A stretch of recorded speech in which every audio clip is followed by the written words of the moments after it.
우리는 젊어서는 살아가는 게 고민이고 늙어서는 죽는 게 고민입니다. 내 마음대로 되는 건 아니지만 어떤 죽음이 내 자식들에게도 짐이 되지 않을까 하는 걱정을 안 해보신 분 없으실 겁니다. 자식들이 집에서 늙고 병든 부모를 모시는 일은 이제 옛말이 되었습니다.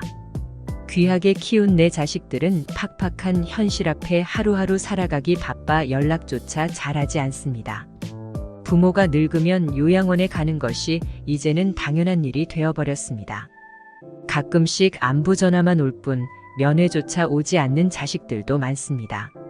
나는 아직 살아있는데 이미 죽어버린 사람처럼 나를 잊은 것만 같습니다. 오늘은 조금 특별한 이야기를 들려드리겠습니다. 어느 작은 양로원에서 돌아가신 할머니가 남긴 시입니다. 노후의 삶과 소망에 대해 생각해보는 시간을 준비했습니다. 구독과 좋아요는 영상 제작에 큰 힘이 됩니다.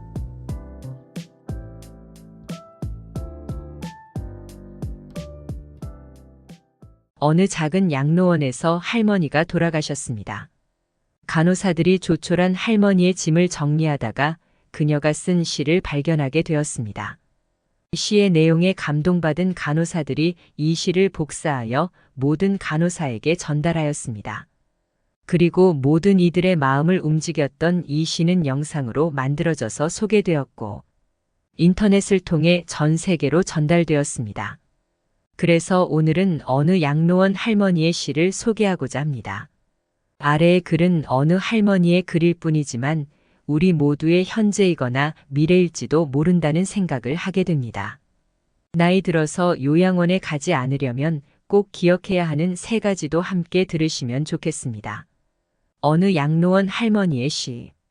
간호사님들 무엇을 보시나요? 댁들이 저를 볼 때 무슨 생각을 하시나요? 현명하지 않고 변덕스러운 성질과 초점 없는 눈을 가진 투정이나 부리는 늙은 노인으로 보이겠지요. 음식을 흘린다고 핀잔을 주고 대체 왜 대답을 빨리 못하냐고 큰 소리로 말할 때면 전 정말 당신들이 조금 더 노력해 주기를 원했습니다.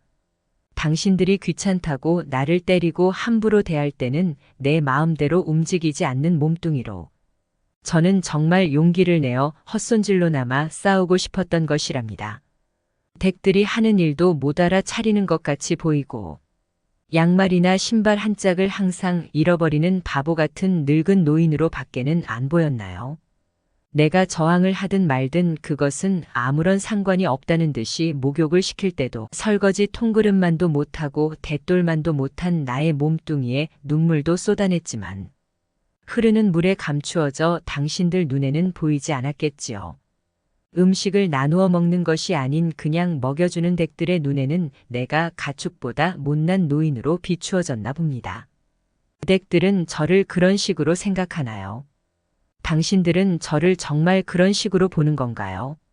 제 팔에 든 수많은 멍자국들이 당신들 눈에는 망가진 보라색 도라지 꽃으로 보이던가요? 간호사님들 그렇다면 이제 눈을 뜨고 그런 식으로 저를 보지 말아주세요. 이 자리에 꼼짝하지 않고 앉아서 나의 의지는 상실되어 댁들이 지시한 대로 행동하고 나의 의지가 아닌 댁들의 의지대로 먹고 온몸에 멍이 들어도 아픔을 삭혀야 되었던 제가 누구인지 말하겠습니다. 제가 10살 어린 아이였을 땐 사랑하는 아버지도 있었고 사랑하는 어머니도 있었고 형제들도 자매들도 있었답니다. 16살이 되었을 땐 발에 날개를 달고 이제 곧 사랑할 사람을 만나러 다녔답니다. 20살 땐 평생의 사랑을 지키기로 약속하여 결혼하였고 나의 가슴은 고동쳤답니다. 25살이 되었을 땐 귀여운 어린 자녀들이 생겨났답니다. 당신들도 그런 어린 시절이 있었겠지요. 서로를 안아주고 감싸주는 행복한 가정이었답니다.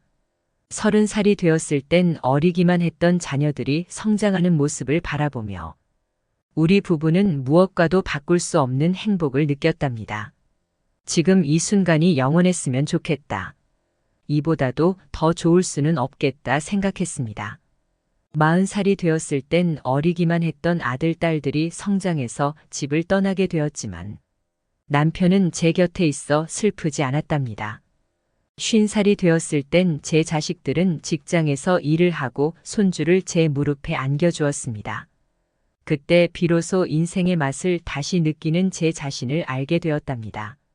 마침내 어두운 날들이 찾아와 내 옆에 있던 이가 먼저 하늘로 떠나게 되면서 앞으로의 삶을 생각해 보니 두려운 마음에 몸이 오싹해졌답니다.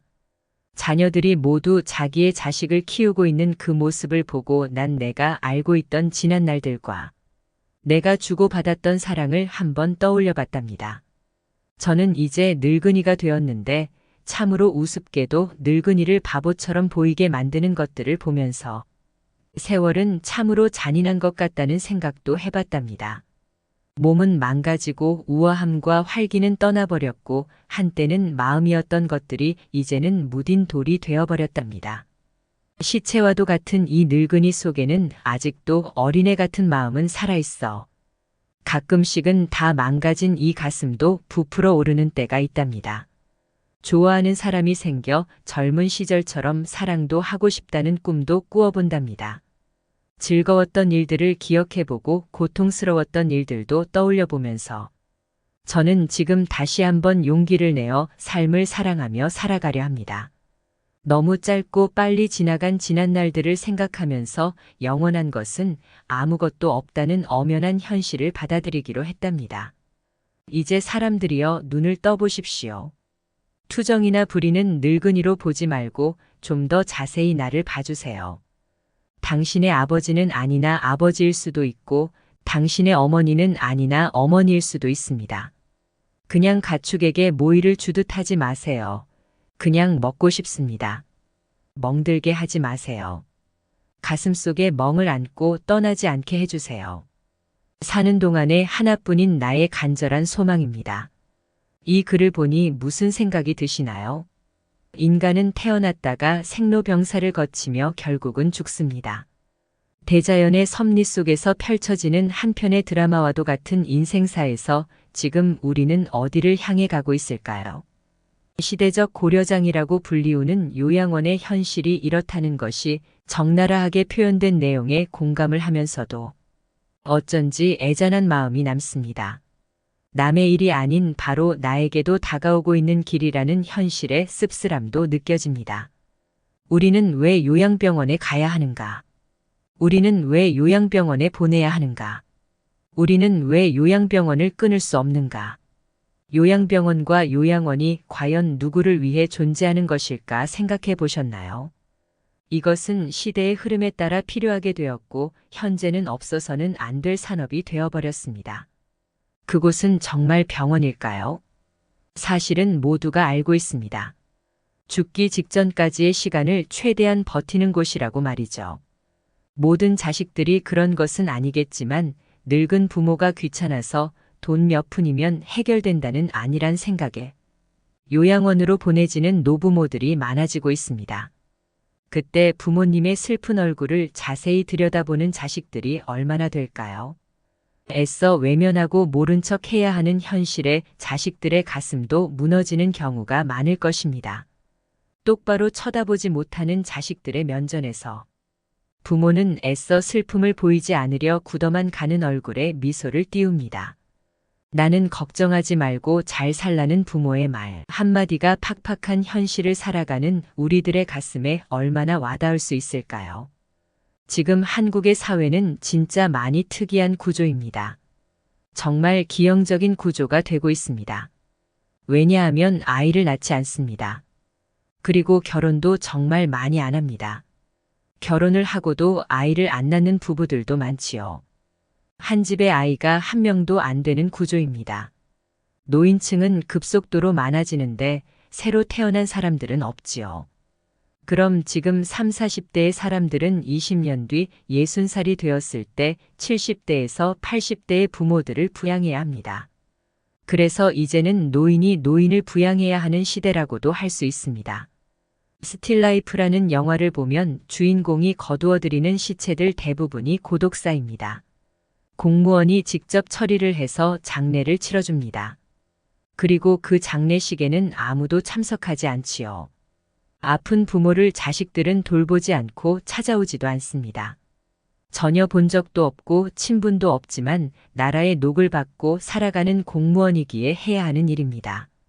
그렇게 삶과 죽음에 대해서 깊게 성찰을 하게 되는 작품입니다. 이 영화 속의 이야기가 이제는 우리 현실과 괴리가 있다고 느껴지지는 않습니다.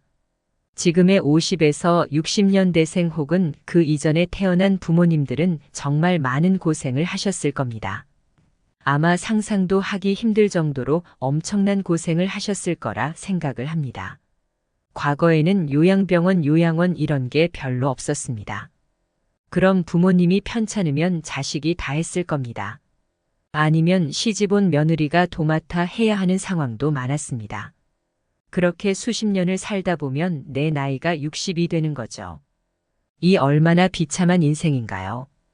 이제는 세상이 바뀌어서 인식도 많이 달라지고 굳이 힘들게 부양하지 않아도 된다고 생각을 하는 사람들도 많아졌지만 막상 보내려고 하면 여러 가지 문제들이 봉착하게 됩니다. 그만큼 쉽지 않은 결정인 것은 자명합니다. 요즘에는 요양병원과 요양원에 많이 보냅니다. 먼저 요양병원의 간병비는 장기요양보험의 대상이 아니기 때문에 환자나 간병인이 100% 본인 부담을 해야 합니다. 예를 들어 한 병실에 6명이 입원해 있다면 40만 원씩 거두면 총 240만 원이 됩니다. 그럼 간병인이 240만 원의 월급을 가져가는 거죠. 일반적인 요양병원에 입원을 시키면 법정 본인 부담금이라는 게 있습니다. 그게 보통 60만 원 정도가 되는데 기저귀 비용 등을 더하면 110만 원 정도는 잡아야 합니다. 시설이 좋은 곳은 간병비를 80만 원까지도 받습니다. 병원마다 차등이 있지만 110만 원이 최소한의 금액이라는 거죠. 그리고 시설 운영이 잘 되지 않는 곳은 시설의 질을 높이려고는 하지 않고 간병비를 낮추는 것에만 혈안인 경우가 많습니다. 그런 곳은 보내놓고도 기분이 찜찜합니다. 시설 투자나 서비스 질에 대해서는 노력이 없고 환자 유치에만 심혈을 기울이는 곳에 입원해 있으면 좋은 게 별로 없습니다. 그래서 가격이 합리적이면서 좋은 요양병원을 찾기란 하늘의 별 따기라는 것입니다. 두 번째로 요양원은 만 65세 이상이 되어야 가능합니다. 그리고 등급도 나뉘어져 있습니다. 그리고 상주하는 의사도 없습니다. 의사가 없는 게 정말 크지요. 실제로도 요양원에 입소한 어르신들 중에서는 큰 문제가 있음에도 불구하고 제때 치료를 받지 못하는 경우도 많이 있습니다. 그래서 사회적 문제가 된 경우들도 많습니다.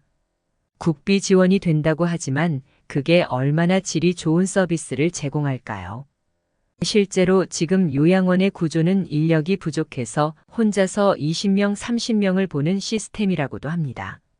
상대적으로 지원이 많은 국공립 요양시설은 들어가기도 어렵습니다. 지금 당장 입주 대기를 해도 4년을 기다려야 합니다. 우리나라 요양원의 현실은 그냥 지나간 뉴스들만 봐도 별로 좋지 않다는 인식을 가지게 됩니다. 불과 이틀 전에 이런 기사가 났습니다. 요양원 입소 한 달 만에 멀쩡하던 아버지가 반송장이 되었다고요. 대형 병원을 찾아가 보니 요양원에서 밥을 억지로 먹이는 과정에서 흡인성 폐렴이 왔고 약물 과다 복용으로 신장 기능이 약화됐을 뿐만 아니라 영양 결핍과 탈수 증세까지 와서 중환자실 입원이 불가피하다는 설명이 돌아왔다고 합니다. 그런데 요양원 측에서는 우리가 오히려 난폭 행동을 견뎠다고 말합니다.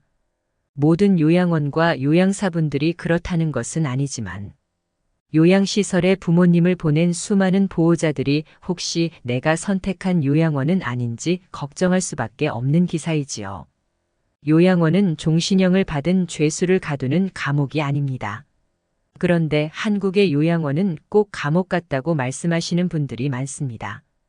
보건복지부가 발표한 현황에 따르면 시설 내 학대 건수가 급속도로 증가하는 추세라고 합니다. 죽음마저도 두렵고 비참하게 만드는 이 현실이 너무도 안타까울 뿐입니다. 그래서 노인분들도 이런 기사들을 많이 접하면서 요양시설에 일단 들어간다는 것 자체가 내가 죽으러 가는구나라고 생각하게 됩니다. 인생의 끝자락에서 모든 것과의 이별을 준비해야 함을 알면서도 자식에게 버림받는 느낌을 받는 분들도 많습니다. 실제로 자신들이 감당하기 싫고 힘드니까 시설에 보내는 것은 부정할 수 없는 사실일 것입니다.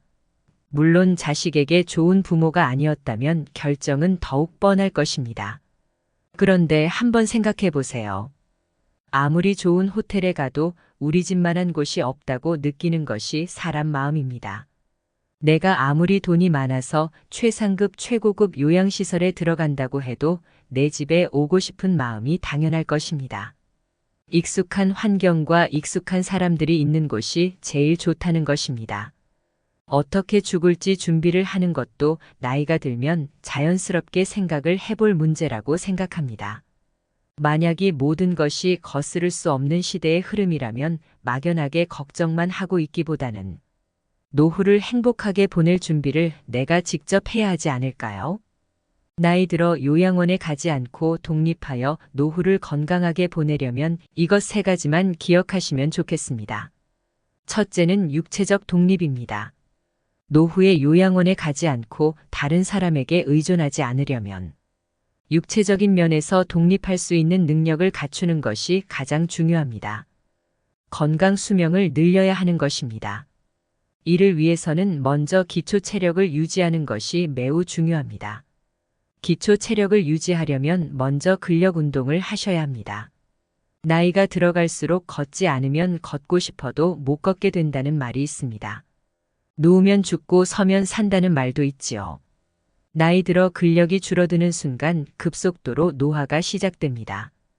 인생 후반기를 살아가시는 분들은 갑자기 하반신이 가늘어지는 경험을 하시는 분들이 많으실 겁니다. 일찍 골다공증이 찾아오는 경우도 있고 허리나 어깨가 굽거나 상체가 앞으로 기우는 경우를 겪게 됩니다. 무릎도 온전히 피지 못하고 구부러진 상태로 굳어버리게 되는데요.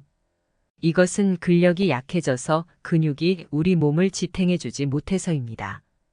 이러한 증상이 심해지면 팔과 다리에 힘이 없어져서 일상생활을 정상적으로 영위할 수 없게 됩니다.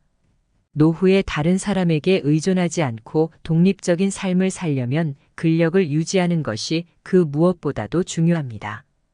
아령을 들고 발 뒤꿈치를 들었다 내렸다 하거나 다리를 어깨 넓이로 벌리고 서서 무릎 높이까지 앉았다 서기를 한다거나 또는 누워서 윗몸 일으키기를 하는 등 꾸준히 근력 운동을 해보시길 바랍니다. 그리고 유산소 운동도 중요한데요. 대표적인 유산소 운동으로는 걷기나 줄넘기하기, 수영과 자전거 타기 등 매우 다양합니다. 몸에 무리가 가지 않는 선에서 나에게 맞는 유산소 운동을 찾아서 꾸준히 해보세요. 제가 하나만 고른다면 걷기 운동을 추천하고 싶습니다. 왜냐하면 걷기는 언제 어디서나 누구나 할 수 있는 운동이기 때문입니다. 그리고 중요한 것이 균형 운동입니다. 우리나라 65세 이상 어르신들 중에 낙상사고로 사망하는 경우가 정말 많습니다. 사고 사망 원인 중 2위가 낙상사고라고 하는데요. 많은 전문가들이 낙상사고를 막기 위해서 균형 운동의 중요성을 강조하고 있습니다. 제일 간편하고 확실한 방법은 한 발로 서기 운동입니다.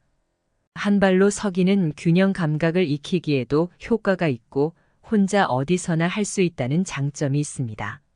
먼저 두 눈을 감고 오른발로 섭니다. 그리고 왼발은 무릎을 45도 구부린 채 지면에서 15cm 정도 높이로 듭니다. 두 손은 허리에 대면 됩니다. 쉬운 것 같아도 눈을 감고 한 발로 서면 우리가 몇 초 동안이나 버틸 수 있을까요?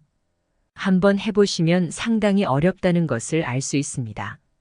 실제로 한 발 서기를 해보면 앞뒤 양옆으로 몸이 이리저리 흔들리고 얼마 지나지 않아서 다리가 뻐근해집니다.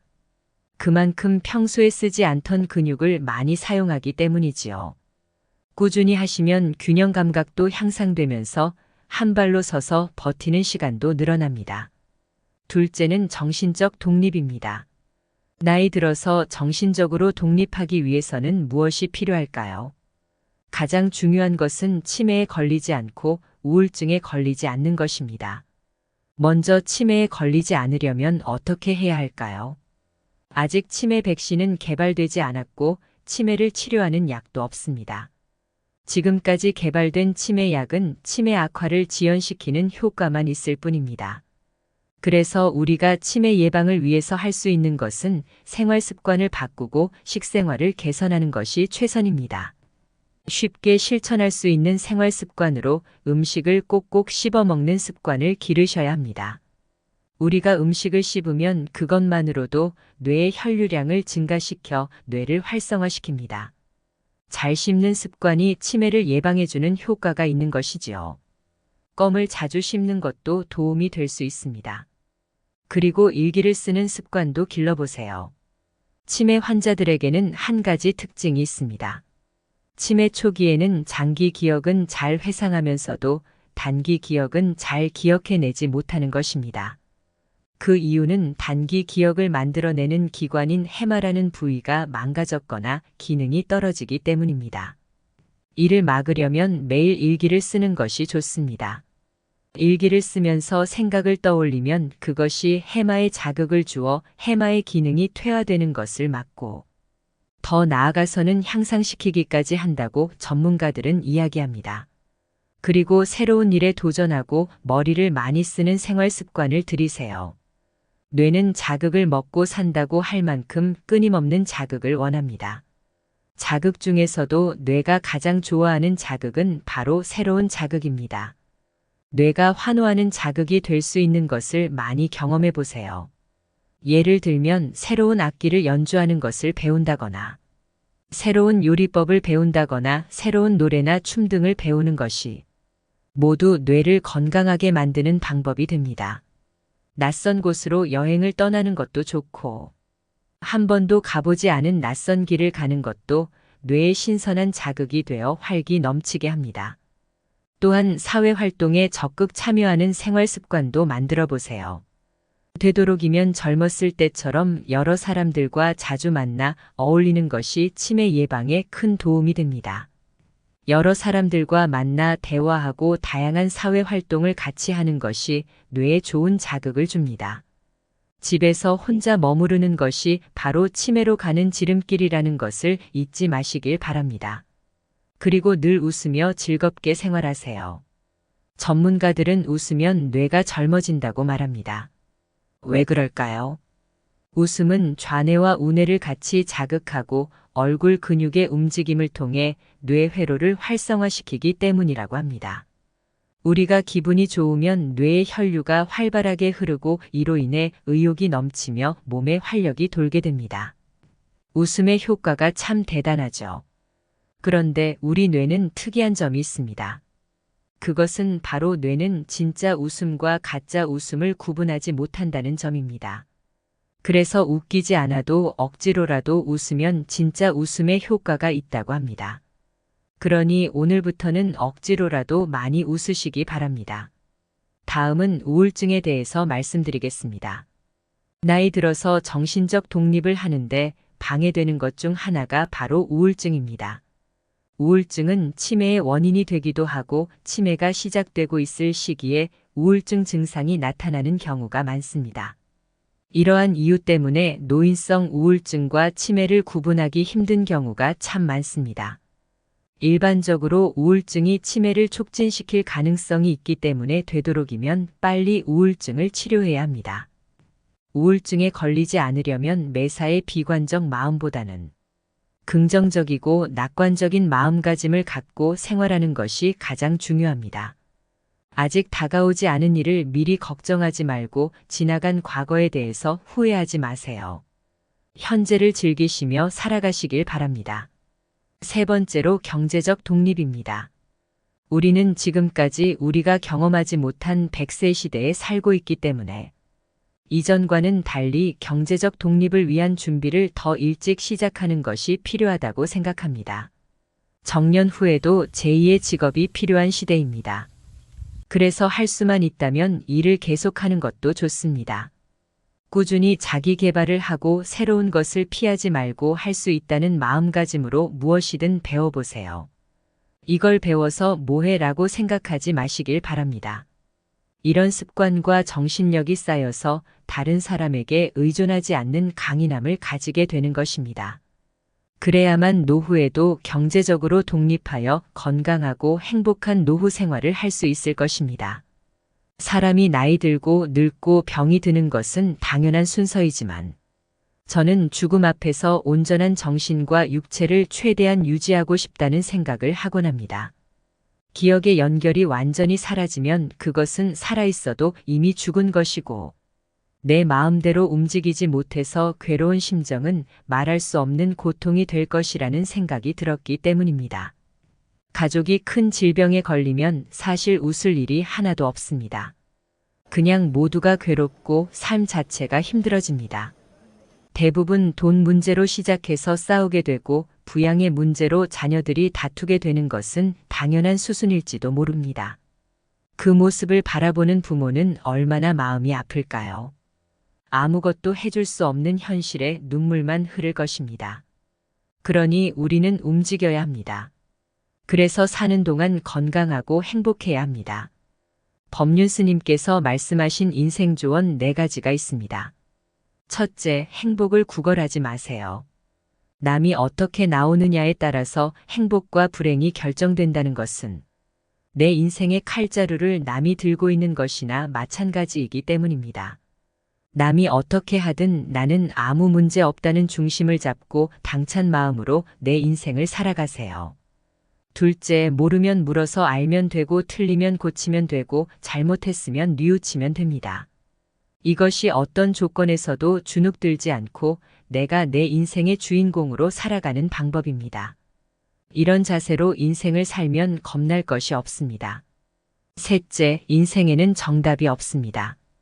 우리 모두는 각자 자기가 선택한 대로 살다가 갈 뿐입니다. 어떤 선택을 하느냐가 중요한 것이 아니고 어떤 선택을 했든 그에 따른 책임을 지면 됩니다. 넷째, 잘 산 인생은 높은 자리에 오르고 성공한 것이 아니라 매일 죽어도 여한이 없는 삶입니다. 누구나 죽는다는 것을 알고 있지만 마치 영원히 살 것처럼 오늘 하루를 허투루 보냅니다. 그러니 최선을 다하는 하루하루를 쌓아나가서 죽는 날 여한을 남기지 마시길 바랍니다. 내가 했던 모든 것이 나의 미래입니다.